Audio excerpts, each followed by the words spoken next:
ഈ നായന്മാരെല്ലാം കൂടെ ചേർന്ന് കോൺഗ്രസിനെ ഒരു വഴിക്കാക്കാൻ തീരുമാനിച്ചു. മനസ്സിലാകാഞ്ഞിട്ട് ചോദിക്കുക, കേരളത്തിൽ ഒരു നായർ മുഖ്യമന്ത്രി 2026 കോൺഗ്രസിൻ്റെതായിട്ട് വരണമെന്ന് NSS ആഗ്രഹിക്കുന്നതിൽ തെറ്റില്ല. അത് അവരാഗ്രഹിക്കണം. നായന്മാരെ തമ്മിൽ തെളിച്ച് ആർക്കും ഇല്ലാതാക്കുന്ന ഈ പരിപാടി പെരുന്നയിലെ മൂത്ത നായർ നിർത്തുന്നതാണ് നല്ലത്. വിദേശി നായർ, ഡൽഹി നായർ എന്നൊക്കെ പറഞ്ഞ് തരൂരിനെ കുറച്ച് നാൾ ആക്ഷേപിച്ച് നടന്നിട്ട് പെട്ടെന്നൊരു ദിവസം നല്ല നായർ എന്ന് പറഞ്ഞ് ചുമന്നുകൊണ്ട് നടന്നു. ഇപ്പോൾ പറവൂർ നായർ കിട്ടും അതേ പണി തന്നെ കൊടുക്കാനുള്ള നീക്കമാണ് NSS നേതൃത്വം കാണിക്കുന്നതെന്നാണ് കരക്കമ്പി. തിരുവനന്തപുരം പാർലമെന്റ് മണ്ഡലത്തിൽ പതിവായി കോൺഗ്രസിനോടും BJPയോടും കാണിക്കുന്ന തുല്യതാ പരിഗണനയെങ്കിലും പറവൂർ നായർക്ക് നൽകണമെന്നാണ് എൻ്റെ ഒരു അപേക്ഷ. എന്ത് ഭാവിച്ചാണ് ചെന്നിത്തലയ്ക്ക് സർവാത്മന പിന്തുണയും നൽകി ഇങ്ങനെ പ്രോത്സാഹിപ്പിക്കുന്നത്? 2016 പ്രതിപക്ഷ നേതാവിന് ഒരു അവസരമുണ്ടായിരുന്നു. 2021 ആ അവസരം മുതലാക്കാതെ ഘടകകക്ഷികളെ തമ്മിലടിപ്പിച്ച് ഗ്രൂപ്പ് ചേർന്ന് കാലുവാരി ഭരണം നഷ്ടപ്പെടുത്തിയത് ചെന്നിത്തല നായർ തന്നെയാണെന്ന് ഇപ്പോഴത്തെ മൂത്ത കോൺഗ്രസ്സുകാർ തന്നെ പറയുന്നത്.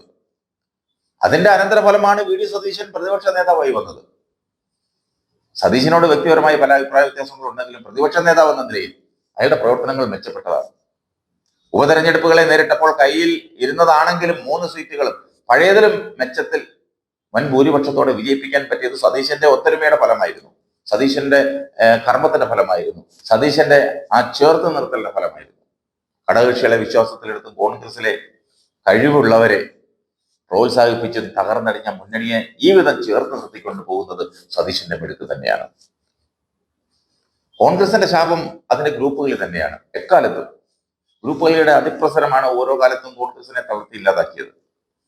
1957 ആദ്യത്തെ തെരഞ്ഞെടുപ്പിൽ കമ്മ്യൂണിസ്റ്റ് പാർട്ടി അധികാരത്തിൽ വന്നപ്പോൾ പ്രതിപക്ഷ നേതാവായിരുന്ന PT ചാക്കോയെ ഒതുക്കി 1960 ഘടകകക്ഷിക്ക് മുഖ്യമന്ത്രി സ്ഥാനം തീരെഴുതി കൊടുത്തത് മറക്കാൻ സമയമായിട്ടില്ല. ഇപ്പോഴും അത് ഓർമ്മയുള്ള ചിലരെങ്കിലുമൊക്കെ ആ പാർട്ടിയിലുണ്ട്.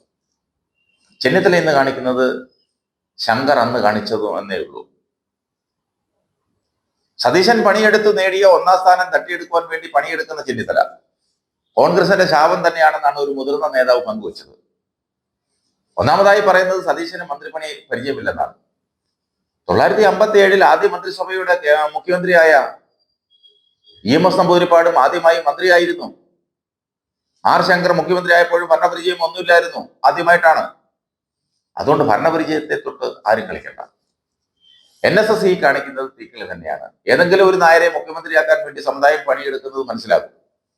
ജനങ്ങളാലും NSSനാലും വെറുക്കപ്പെട്ട ഒരുത്തിനെ ആ സ്ഥാനത്ത് കുത്തിയിരുത്തണമെന്ന് പറയുന്നത് കോൺഗ്രസിനെ ഇല്ലായ്മ ചെയ്യുവാനുള്ള NSSന്റെ താല്പര്യമാണെന്ന് ആരെങ്കിലും പറഞ്ഞാൽ അത് നിഷേധിക്കാൻ പറ്റുമോ? വഴക്കിന് പോകണ്ടെന്നാണ് VD സതീശൻ തന്റെ ക്യാമ്പിലുള്ളവർക്ക് കൊടുത്തിരിക്കുന്ന നിർദ്ദേശം. ചെന്നിത്തലയുടെ പ്രവർത്തനം ഈ രീതിയിലാണ് മുന്നോട്ട് പോകുന്നതെങ്കിൽ VD സതീശൻ പ്രതിപക്ഷ നേതൃസ്ഥാനം രാജിവെച്ച് മാറി നിൽക്കണമെന്ന് സതീശന്റെ ക്യാമ്പിലുള്ള ചിലരെങ്കിലും ഉപദേശിച്ചിട്ടുണ്ടെന്നാണ് അറിയാൻ കഴിഞ്ഞത്. എന്നാൽ അനുഭവങ്ങളിൽ നിന്ന് പാഠം ഉൾക്കൊണ്ട് മുന്നോട്ട് പോകണമെന്നാണ് സതീശൻ പറയുന്നത്. 2016 ഉമ്മൻചാണ്ടിക്ക് തുടർഭരണം ലഭിക്കുമെന്ന സംശയം തോന്നിയ ചെന്നിത്തല ഉമ്മൻചാണ്ടി ഗ്രൂപ്പിലുള്ള പലരെയും കാലുവാരി തോൽപ്പിച്ചിരുന്നുവെന്ന് അക്കാലത്തൊരു കരക്കമ്പി ഉണ്ടായിരുന്നു. താൻ കൂടി ഉൾപ്പെട്ട മന്ത്രിസഭയുടെ പുക കാണാൻ വേണ്ടി സോളാർ വിവാദം ഉൾപ്പെടെ പുറത്തു കൊണ്ടുവന്നത് നമ്മുടെ മുന്നിലുണ്ട്. മഹാരാഷ്ട്രയിൽ കോൺഗ്രസ് ദയനീയമായി പരാജയപ്പെട്ടുവെങ്കിലും കേരളത്തിൽ 2026 മത്സരിക്കുവാൻ വേണ്ട സംവിധാനം മുഴുവൻ ഒരുക്കിയിട്ടാണ് മഹാരാഷ്ട്രയുടെ ചുമതലയുണ്ടായിരുന്ന ചെന്നിത്തല കേരളത്തിലേക്ക് വണ്ടി കയറിയതെന്നാണ് പലരും അടക്കം പറയുന്നത്. മഹാരാഷ്ട്രയിലെ തെരഞ്ഞെടുപ്പ് പ്രചാരണത്തിന്റെ ഇടയിലാണ് ചാണ്ടി ഉമ്മന് ഒരു ലോലിപേപ്പ് മേടിച്ചു കൊടുത്ത് കൂടെ കൂട്ടിയത്. ഇതിനെല്ലാം കുറ്റം പറയേണ്ടത് കോൺഗ്രസിന്റെ കേന്ദ്ര നേതൃത്വത്തെയാണ്. ഇത്രയും വർഷം പഠിച്ചിട്ടും പഠിക്കാത്ത പാഠങ്ങളുമായി കോൺഗ്രസ് ഇപ്പോഴും മുന്നോട്ട് പോകുന്നു. 2 നായന്മാരെ പരസ്പരം തമ്മിലടിപ്പിച്ച് മൂന്നാമതൊരു നായർ നൂലിൽ കെട്ടിയിറങ്ങാൻ അങ്ങ് ഡൽഹിയിൽ തയ്യാറായിട്ടുണ്ട്.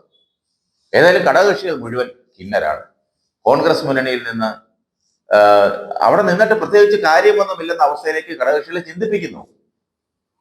കോൺഗ്രസിലെ ഈ തമ്മിലടി ഒടുവിൽ ഗുണം ചെയ്യുന്നത് മുസ്ലിം ലീഗിനായിരിക്കും. കാരണം കോൺഗ്രസിനേക്കാൾ കൂടുതൽ അംഗങ്ങളെ സഭയിൽ കൊണ്ടുവന്നാൽ ലീഗ് മുഖ്യമന്ത്രി സ്ഥാനം ആവശ്യപ്പെടുന്നതാണ് ഇന്നത്തെ അവസ്ഥ.